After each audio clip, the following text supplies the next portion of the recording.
Hey kids, History Channel guy here. So in just 2 days, Game of Thrones comes back to television with the release of House of the Dragon.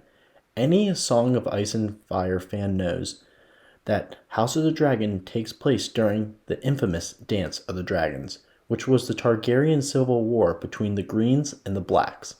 What you might not know is George R.R. Martin actually based the Dance of the Dragons off of a real historical event. In today's quick history, I talk about the real Dance of the Dragons. To start things up, we need to go back to medieval England, more specifically 1120.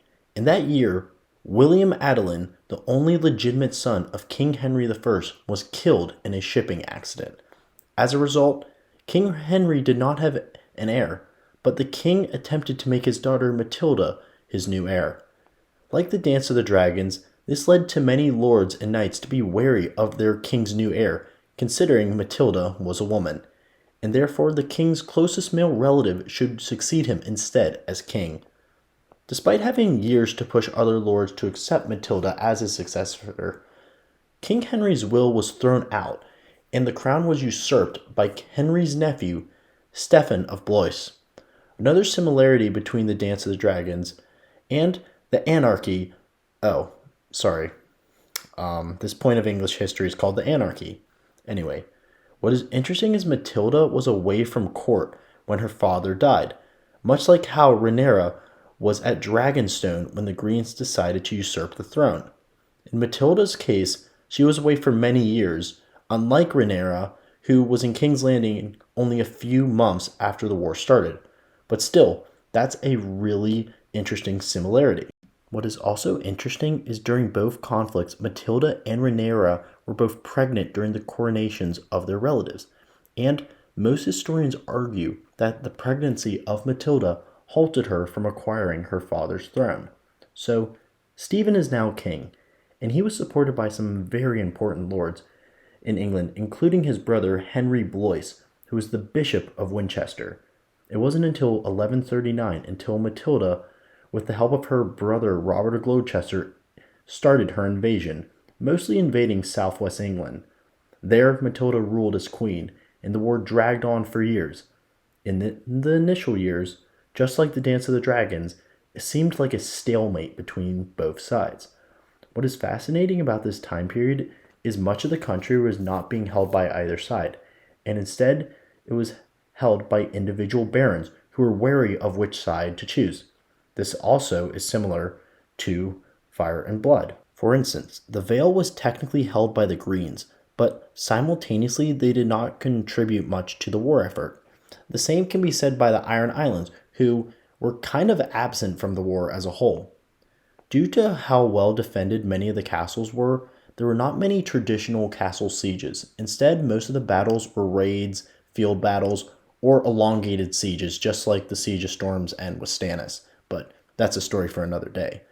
What is interesting is at one point, Matilda actually captured King Stephen, which makes me think, why the heck did she just not kill him and get rid of the other contender for the throne? I don't know, maybe kinslaying is just as bad in medieval England as it is in Westeros. When researching this time period, it did say that upon her arrival into London, Matilda attempted to crown herself as queen, but because of peasants' riots, she had to flee the city.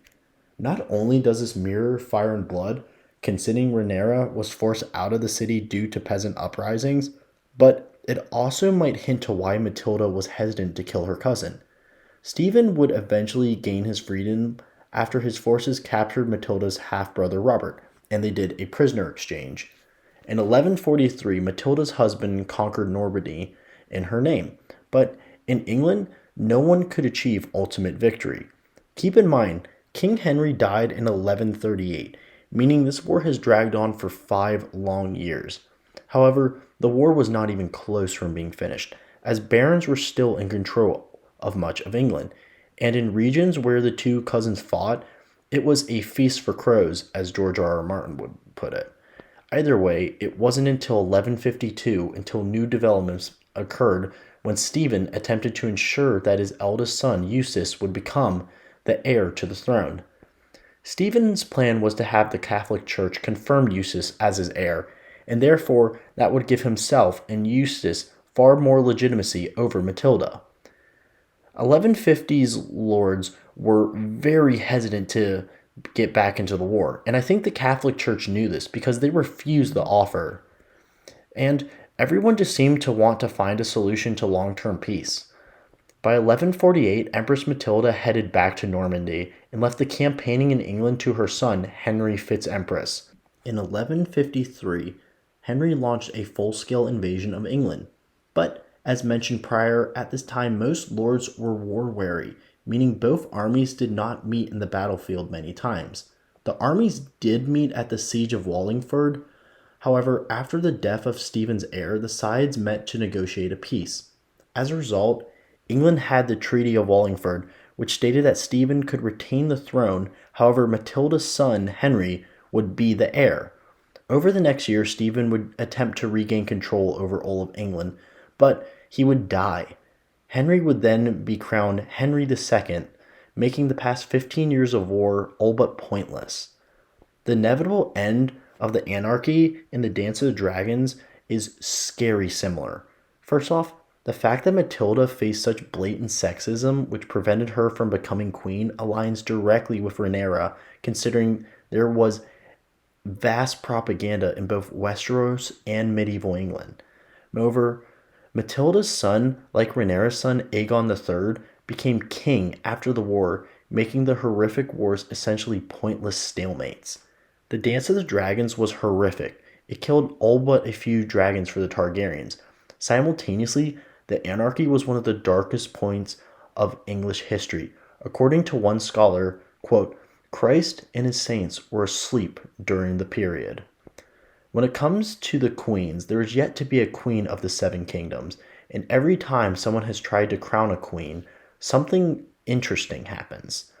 Whether that was Rhaenys Targaryen in the Great Council, Marcella Baratheon in Dorne, but she's really Jaime Lannister's bastard, so she's not really a Baratheon, but whatever, that's a story for another day. Or Rhaenyra Targaryen, who was the true heir to the Seven Kingdoms. All three women could be legitimate queens, but all have been halted by the line of succession. Hopefully Dany can break the trend, but let's be real, we're never going to get the Winds of Winter, and anything past season 4 is just fan fiction.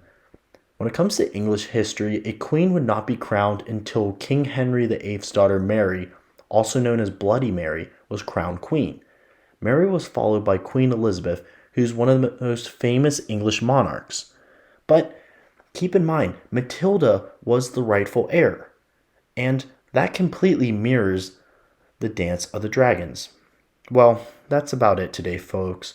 Just wanted to give a little bit of a fire before the House of the Dragon. You get it? Fire? Oh, okay. You don't think it's funny. Well, I hope you enjoyed it anyway. If any of you want to see more Game of Thrones videos, please let me know, because I absolutely love A Song of Ice and Fire. Either way, thank you for watching, and remember to like and subscribe if you want more history content. Thanks, guys. Bye.